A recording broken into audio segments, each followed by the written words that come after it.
I'm here with Ranuk, the CMO of Divi Labs, and as you can see, we're here in the LaLiga headquarters. And so you've really been, gearing up and heading off the partnership between Divi and LaLiga. And I mean, we obviously had a lot of fun at the match last night. It was amazing, yeah. I'm glad you guys got to experience it firsthand, So. Me too. So I'm excited to dive into that a little more. Tell me a little bit about kind of your goal with this partnership, what this looks like for the Divi community, but also the LaLiga fans as well. Absolutely. I mean, yeah, we were already kind of 10 months into the partnership, so kind of kicked off very quickly. Lots of things happened, obviously.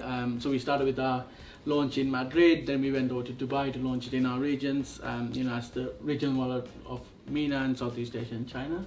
And so from then onwards, we've been trying to do a lot of things. I think for me, the way I see it is there's 3 jobs that we need to do. So the first one is obviously with the La Liga and football fan audience, to try and drive awareness and understanding of who we are, what we do, what it means to them. And then secondarily, it's all about, within the crypto audience, because they're like, oh, you're working with football, so what's the link there as well, right? So, and this is why we are here, right? So to show the potential, the huge potential that comes with La Liga. I mean, it's the world's biggest football league by reach. So trying to show that anything we do with La Liga, that's going to really supercharge Divi, but not just that, within crypto as well. So I think, we are super excited about that. I think thirdly is where it all comes together. So, obviously within a sponsorship, you just kind of get your branding and everything, but we don't want to stop there. And this is one of the reasons why we became partners with La Liga, because we want to deeply integrate and activate within that partnership. So the way we say it, within the next kind of 6 months to a year, we want to start working towards kind of bringing those audiences together, but also really working on what it means to them and how useful, and within the real life, what can they do with it. So that's the aim.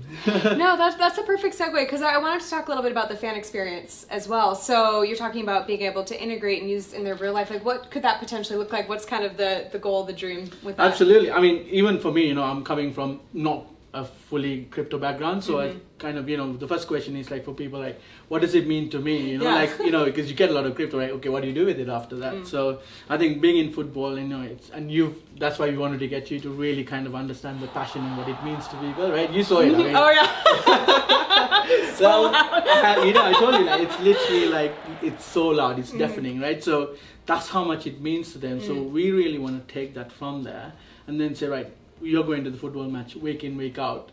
What if you can actually use your crypto, your rewards, to actually pay for your tickets, for your merchandise, your club t-shirts?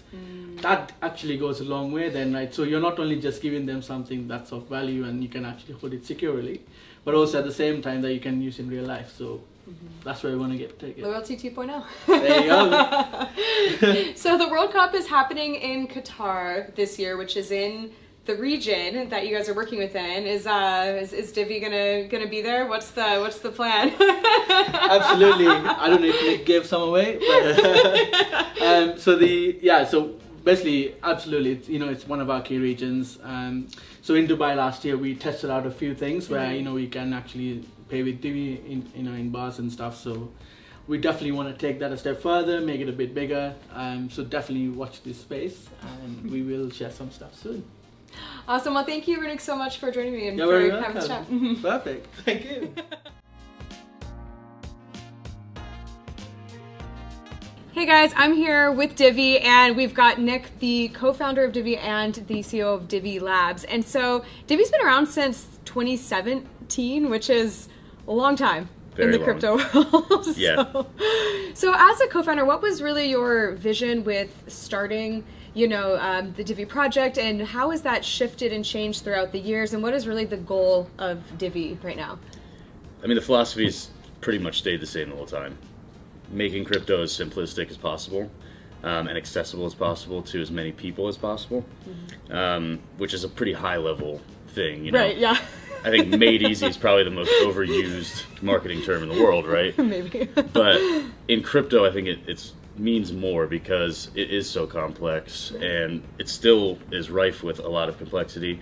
People lose money because of it, and when you're playing with real money, which crypto is, you really need to focus on the experience the user's having, and ensure that they're actually understanding what they're working with to the extent that they can. And I don't think we've shifted away from that at all, really, in our 5 years now of running this.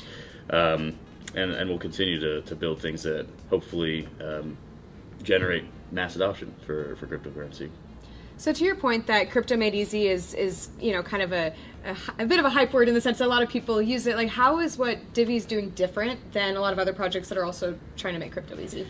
So yeah, I mean, probably the first thing that we focused on was earning crypto, right? Mm-hmm. Trading is really hard. Right.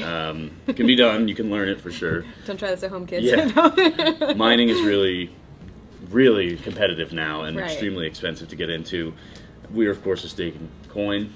So we created the first, back then it was one-click master nodes, right? That was the big thing of the time in 2017 and 18.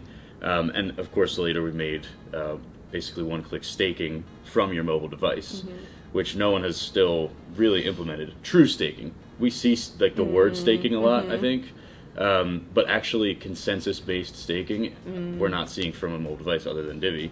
We actually just got our patent back from the patent office approved. Really? Yeah, actually no one knows this yet. So exclusive. Yeah, exclusive drop. So yeah, it's a real patented solution now. And that was just like a first entry point. If we could make earning easy, this really complex with servers and all this back end stuff, simple for people, maybe we can make the other things easy too. And of course the wallet is a big part of that, making it simple to swap. Setting to someone's username, those kinds of things that seem obvious, but that just weren't present at the time in crypto. And now looking forward into some of the new technologies that exist. I mean, to me, like NFTs were, you might have your own outlook on them, but they were one of the best entry points for new people to come and actually try crypto. Absolutely. Yeah. So we're looking at all the new technologies and how we can Divify them, so to speak. So speaking of NFTs, I know NFT 2.0 has been a really big focus on the roadmap. Can you tell us a little bit more about that, what that entails, what you guys are working on? Yeah, so we're getting a lot closer with NFT 2.0. It's actually, it's really cool. It creates this symbiotic relationship between, there's I think 8 DAOs now involved with the project. We haven't put a lot of information out about it. We will have a lot of stuff coming out very soon.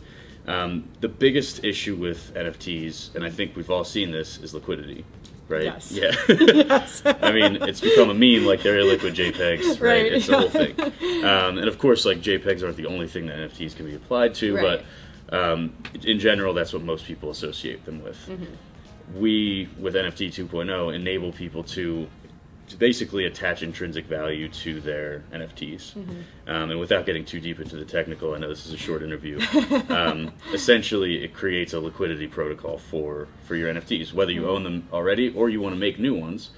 So it's both a platform where you can mint new NFTs as well as bring your old NFTs and create liquidity without giving them up. And it's not lending, it's not some of the things that we've seen out there, but that's all I can really give away right now. So the roadmap also talks a lot about loyalty 2.0. Can you explain what that even is, what that means, what it looks like?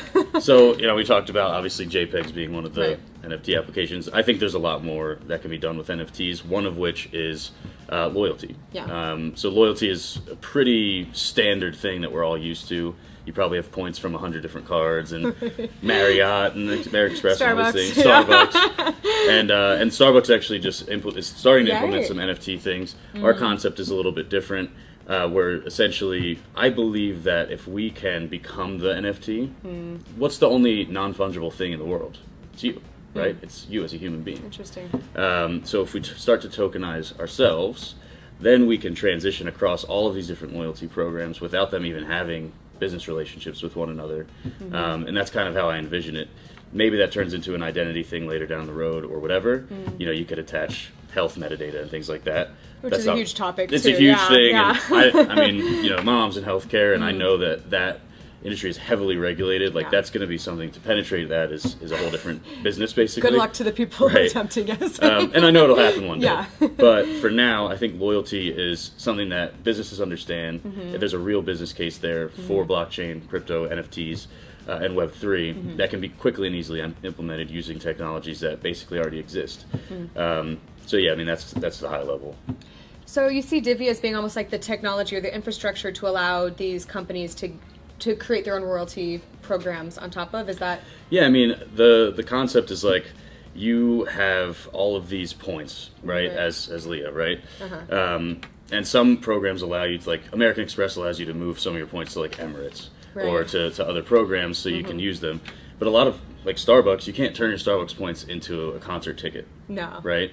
But you should be able to. I should be able to transition my loyalty wherever I want. My points, I've spent the money, I've accumulated these things, and the business itself should still be able to earn, some sort of benefit from that as well, without losing you as a loyal customer, and without having to pay for something that isn't part of their, business infrastructure. So that's kind of the problem we're trying to solve. Basically, standardizing loyalty across, as many systems as possible by just enabling the person to be the point accumulator. So we are deep in a bear market, and what's interesting is that this is not Divi's first bear market, right? So a lot of companies or a lot of projects don't make it, they don't fare well, through a bear market. And so as you're kind of moving through your second cycle, I mean, where do you see Divi in, like, let's say 12 months? Like, what does the kind of outlook look like right now? It's been great, to be honest. Like, behind the scenes, there's a lot of enterprises that want to explore the loyalty thing. Right. Even, Web3 companies that want to explore the NFT thing. There's a lot of opportunities out there, and every single company now is coming to us and saying, we need a wallet for one reason or another. And they want their own wallet, or they want to integrate with our wallet. Right. But it doesn't matter because our system can basically apply to anywhere. We've spent basically the last 6 months re-architecting the wallet behind the scenes so that it can be completely modularized, right? So we can deploy any aspect of our wallet to any business that needs it. So if you just need crypto swaps, you just need send and receive of your crypto, if you have your own fan token or something like that, right? Then you can apply that really quickly. So that's what we're seeing. There's been no slowdown in interest in crypto from enterprise. In my mind, the next bull run comes from corporations. We've always said institutional adoption is going to drive things.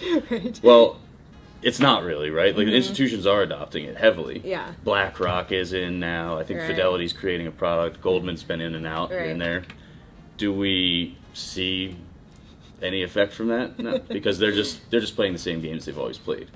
I think big brands coming into the Web3 space is really going to be not only does it validate it, but it gives people the opportunity, builders like myself and others, the opportunity to build things on a grander scale that actually are useful to people that maybe never even thought about crypto before. And I think that's where we'll be in 12 months, of a lot more partnerships with these large organizations.